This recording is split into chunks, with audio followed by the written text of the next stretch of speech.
भूत भूत भावोद्वकारो विसर्ग कर्म संगीतः। भगवान ने कहा अविनाशी और दिव्य जीव ब्रह्म कहलाता है और उसका नित्य स्वभाव अध्यात्म या आत्म कहलाता है। जीवों के भौतिक शरीर से संबंधित गतिविधि कर्म या सकाम कर्म कहलाती है।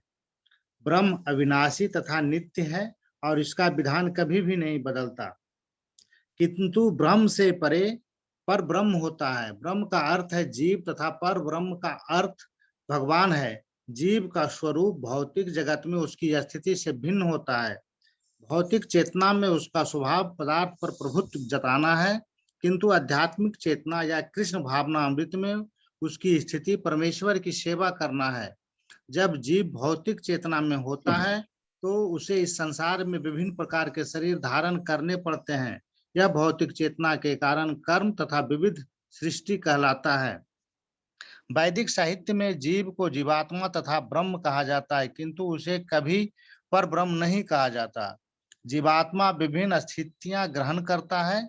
कभी वह अल्प अंधकार पूर्ण भौतिक प्रकृति से मिल जाता है और पदार्थ को अपना स्वरूप मान लेता है, तो कभी वह परा आध्यात्मिक प्रकृति के साथ मिल जाता है। इसलिए वह परमेश्वर की तटस्थता शक्ति कहलाता है। भौतिक या आध्यात्मिक प्रकृति के साथ अपनी पहचान के अनुसार ही उसे भौतिक या आध्यात्मिक शरीर प्राप्त होता है। भौतिक प्रकृति में वह 84 लाख योनियों में से कोई भी शरीर धारण कर सकता है, किंतु आध्यात्मिक प्रकृति में उसका एक ही शरीर होता है। भौतिक प्रकृति में भी अपने कर्म के अनुसार कभी मनुष्य के रूप में प्रकट होता है तो कभी देवता पशु पक्षी आदि के रूप में प्रकट होता है। स्वर्गलोक की प्राप्ति तथा वहाँ का मुख्य सुख भोगने की इच्छा से वह कभी कभी यज्ञ संपन्न करता है, किंतु जब उसका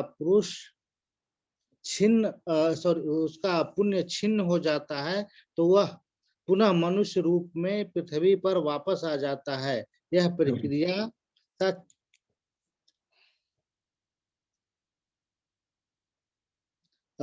प्रक्रिया कर्म कहलाती है।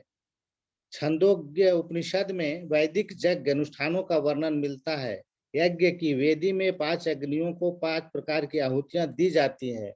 ये 5 अग्नियां स्वर्गलोक, बादल, पृथ्वी, मनुष्य तथा स्त्री रूप मानी जाती है और श्रद्धा, सोम, वर्षा, अन्न तथा वीर्य के ये 5 प्रकार की आहुतियां हैं। यज्ञ प्रकार में जीव अभिष्ट स्वर्गलोकों की प्राप्ति के लिए विशेष यज्ञ करता है और उन्हें प्राप्त करता है। जब यज्ञ का पुण्य छिन्न हो जाता है तो पृथ्वी पर वर्षा के रूप में उतरता है और अन्न का रूप ग्रहण करता है। इस अन्न को मनुष्य खाता है, जिससे वह वीर्य में परिणत होता है, जो स्त्री के गर्भ में जाकर फिर से मनुष्य का रूप धारण करता है। यह मनुष्य पुनः यज्ञ करता है और पुनः वही चक्र चलता है। इस प्रकार जीव शाश्वत रीति से आता है और जाता रहता है, किंतु कृष्ण भावना भावित पुरुष ऐसे यज्ञों से दूर रहता है।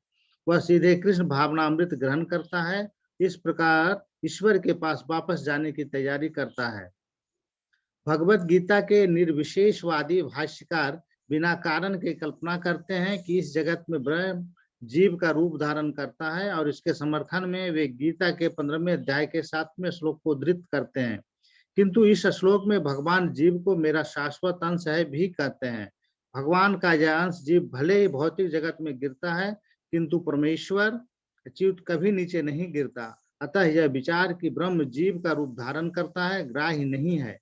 यह स्मरण रखना होगा कि वैदिक साहित्य में ब्रह्म जीवात्मा को पर ब्रह्म परमेश्वर से पृथक माना जाता है।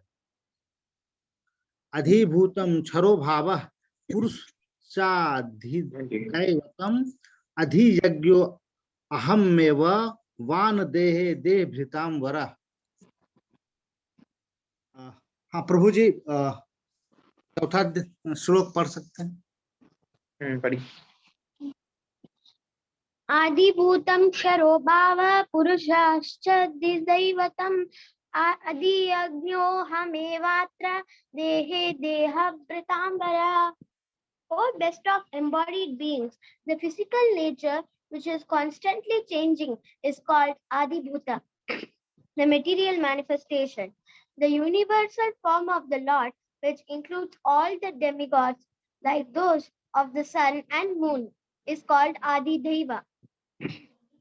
And I, the Supreme Lord, represented as the super soul in the heart of every embodied being, am called Adi Yajna, the Lord of Sacrifice. Purport. The physical nature is constantly changing. Material bodies generally pass through 6 stages.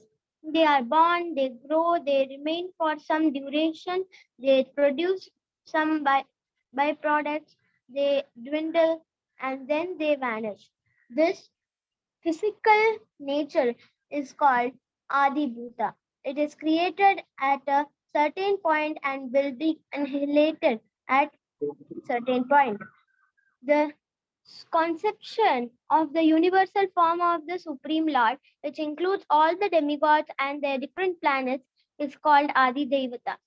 And present in the body along with the individual soul in the super soul is the super soul, a plenary representation of Lord Krishna. The super soul is called the Paramatma or Adi Yajna and is situated in the heart. The word Eva is particularly important in the context of this verse because by this word the Lord stresses that the Paramatma is non-different from him. The super soul, the supreme personality of Godhead, seated beside the individual soul, is the witness of the individual soul's activities and is the source of the soul's various types of consciousness. The super soul gives the individual soul an opportunity to act freely and witness his activities.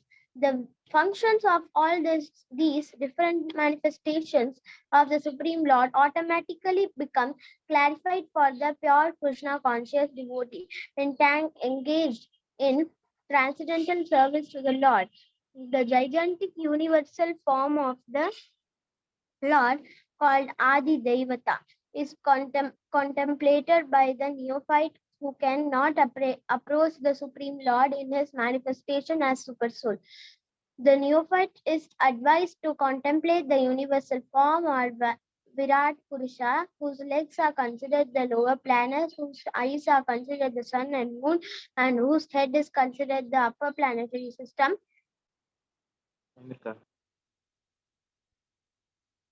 अंतकाले च माम् एव स्मरन् मुक्त्वा कलेबरं यः प्रयाति समद्भावं याति नास्ति अत्र संशयः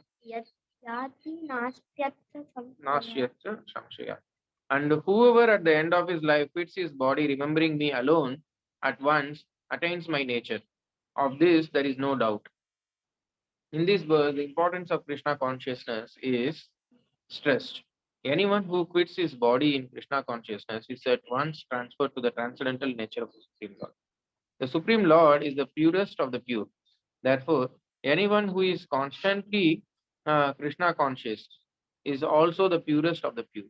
The word smaran is remembering is important. Remembrance of Krishna is not possible for the impure soul who has not practiced Krishna consciousness in devotional service. Therefore, one should practice Krishna consciousness from the very beginning of life. If one wants to achieve success at the end of his life, the process of remembering Krishna is essential.